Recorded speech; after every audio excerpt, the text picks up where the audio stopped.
Constipation कहा जाता है कि आने वाले समय में जैसे इंडिया वर्ल्ड की राजधानी बनने वाली है डायबिटीज में 2025 में, आने वाले साल में, 1-2 साल में ही, यानी कि इंडिया में सबसे ज्यादा पेशेंट होंगे डायबिटीज के पूरे वर्ल्ड में, क्योंकि हमारी जो लाइफ स्टाइल बिगड़ती चली जा रही है, खान पान बिगड़ता चला रहा है, तो कह रहे हैं कि इंडिया में सबसे ज्यादा डायबिटीज के पेशेंट है। तो जिस तरीके से डायबिटीज इंडिया में बहुत बड़ा व्यापार है भाई, अगर मैं डायबिटीज को ठीक करना जानता हूं तो मेरे पास तो लाइन लग जाएगी, और मैं इसको दावा करके कर दूं कि मैं डायबिटीज को ठीक कर सकता हूं तो मेरे पास तो बहुत सारे पेशेंट आएंगे। तो ये बहुत बड़ा बिजनेस है, और बिजनेस है, अपॉर्चुनिटी है, और क्या है, ये रोजगार का साधन है। तो डायबिटीज के ऊपर लोग काम कर रहे हैं, रिसर्च कर रहे हैं, डायबिटीज को समझ रहे हैं कि क्योंकि 2025 में इंडिया वर्ल्ड की राजधानी बनने वाला है डायबिटीज को लेकर। इसी तरीके से कॉन्स्टिपेशन इंडिया की सबसे बड़ी बीमारी है। कब्ज जो है, कॉन्स्टिपेशन जो है, ये इंडिया की सबसे बड़ी बीमारी है। भले विदेशों में इसको बीमारी समझे ना समझे, क्योंकि मैंने कहा ना कि जब वो चीज आम हो जाती है तो वो खास नहीं रहती, वो बीमारी नहीं रहती, वो एक नॉर्मल बन जाती है।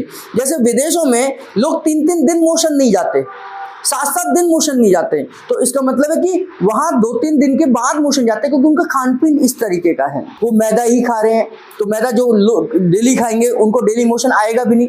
मोशन किसको डेली आएगा? जो रफेज खाएगा, जो फाइबर खाएगा, जो पानी वाला खाना खाएगा, और जो वैरायटी वाला खाना खाएगा उसको डेली मोशन आएगा। जो एक ही तरीके का भोजन खा रहा है जिसमें रफेज बिल्कुल नहीं है तो उसको मोशन डेली आ ही नहीं सकता। तो इंडिया के बाहर ज्यादातर लोग क्या है, फास्ट फूड पर ही रहते हैं, इसीलिए उनको डेली मोशन नहीं आता। और जब मेरे पड़ोसी को डेली मोशन नहीं आ रहा, इसको भी नहीं आ रहा, उसको भी नहीं आ रहा, इसको भी नहीं आ रहा, तो मुझे नहीं आ रहा तो मेरे लिए बीमारी थोड़ी है। फिर वो तो एक कॉमन है। ये डेली मोशन जा रहा है, ये डेली जा रहा है, ये डेली जा रहा है, तो मेरे को अगर ना आए तो मेरे लिए बीमारी है, यानी कि वो बीमारी का रूप है। तो इन बाहर तो ये बीमारी नहीं है, ये एक प्रचलन है कि 3 दिन बाद ही मोशन जाना है मुझे, 2 दिन तक तो उसे सोचना भी नहीं कि मोशन आएगा नहीं आएगा। तो यहाँ इंडिया में डेली लोग जाते हैं, और कई घरों में तो सुबह शाम जाते हैं। लोग गांव में आज सुबह भी जाते हैं, शाम को भी जाते हैं। लोग बाहर से आते हैं, काम कर आते हैं, थक कर आते हैं, पहले वो मोशन जाते हैं, फिर खाना खाते हैं। तो यानी कि यहाँ तो 2 बार जाते हैं, और वहां 2 दिन में 1 बार जाते हैं। तो इंडिया में अब ये धीरे धीरे कॉन्सेप्ट क्या है, वैसा ही, क्योंकि हम भी अपनी लाइफ स्टाइल को बदलते चले जा रहे हैं, हम भी उस पाश्चात्य संस्कृति के फॉलो कर रहे हैं।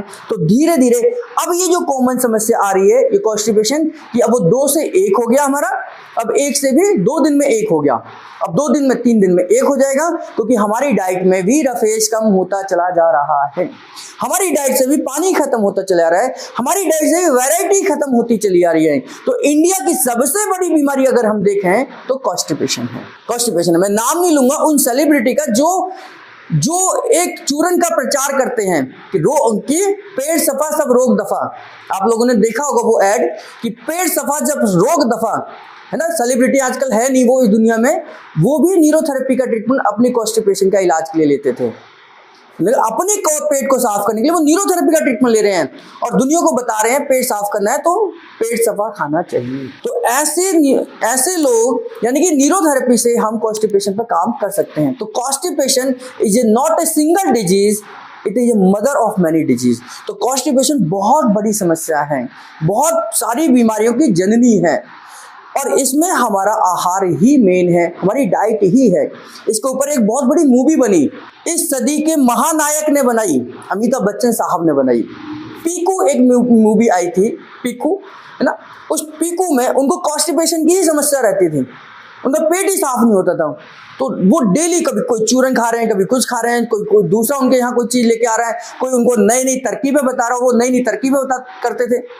इन वेस्टर्न टॉयलेट पे इंडियन तरीके से बैठ जाते हैं कि भाई मेरा पेट साफ होना चाहिए। मैं दिन भर यही कि उनका दिमाग किसमें लगता है कि मेरा पेट साफ नहीं हो रहा, मेरा पेट साफ नहीं हो रहा, मेरा पेट साफ नहीं हो रहा। रानी मुखर्जी शायद उसमें हीरोइन थी, वो पूरे दिन भर उससे पूछती रहती थी पेट साफ हुआ पापा जी। तो उनके घर में केवल यही कॉन्सेप्ट है कि पेट साफ नहीं हो रहा।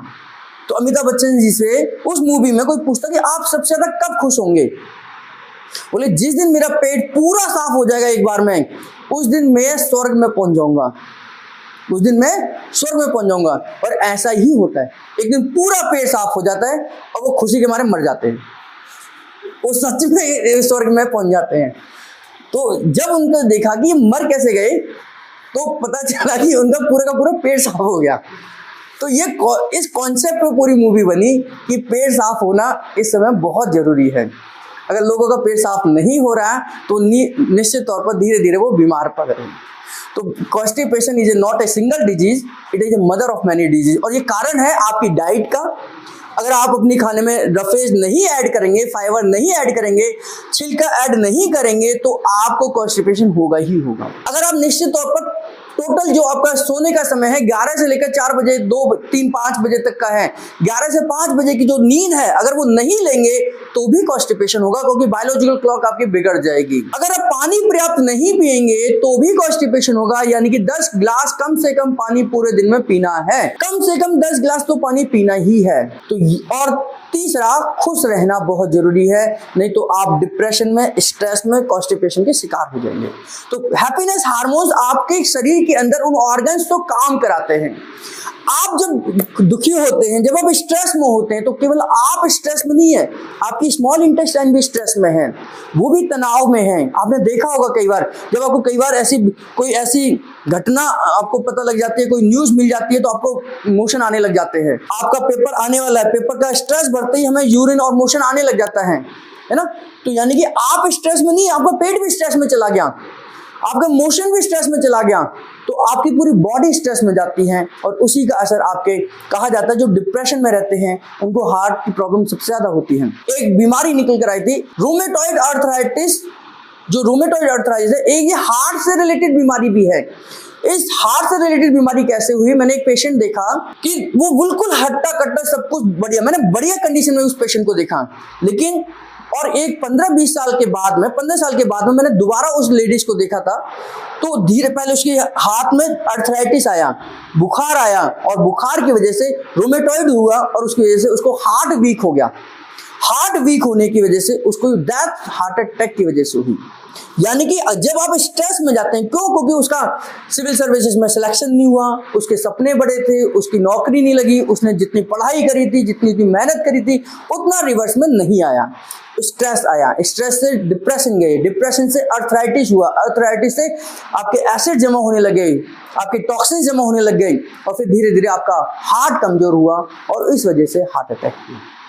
तो ये जो बीमारियां हैं, यानी कि आप बीमार होने का मतलब, जो आप स्ट्रेस में हैं, आपका शरीर भी स्ट्रेस में जाता है। जब आप खुश हैं तो ऑर्गन्स भी खुश होते हैं, हार्ट भी खुश होता है, लिवर भी खुश होता है, और जब आप दुखी हैं तो आपका लिवर भी दुखी है, आपका हार्ट भी दुखी है। तो इसलिए हमें अपनी लाइफस्टाइल, अपने खान पान को सुधारना चाहिए, तब जाकर हम अपनी कॉन्स्टिपेशन जैसी बीमारियों से बच सकते हैं, जो कि आज धीरे धीरे इंडिया में भी आम होता चला जा रहा है, जो कि ये विदेशों की बीमारी है। इंडिया में पहले कभी कॉन्स्टिपेशन किसी को नहीं हुआ।